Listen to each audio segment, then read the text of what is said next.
The findings of the Labour-dominated Association of London Authorities doesn't make good reading for London pensioners like Ted and Alice Barham and their friend Lou Smith. We have no official figures. We've been told no figures at all. All we're thinking of now is assumptions. We've been told we're going to get special relief, but nobody says what special relief will be. Rates. The ALA believes pensioners have good reason to be worried. But the government has said that nobody will be, in the initial stages, pay more than an extra £3 a week or £156 a year. That's not true.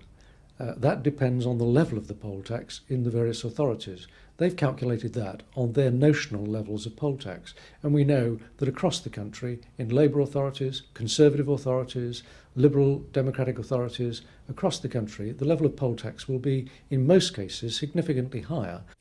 For pensioner Lou Smith, it could mean an extra £7 a week for him to find out of his £90 a week income. Therefore, you go and look for the cheaper food, the cheapest food, the cheapest fruit. And if they haven't got cheapest fruit, you do without.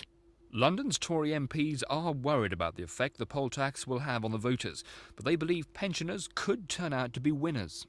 Pensioners are a group that, on the whole, ought to benefit, because there plainly are going to be losers and gainers from the change in the system. But the people who ought to do best out of the change are those who live alone, and an awful lot of pensioners, of course, do live alone. It all hinges on how much the figure our council's finally said differs from the government's estimates, and we won't know that until February. This is Nick Stewart for Thames News.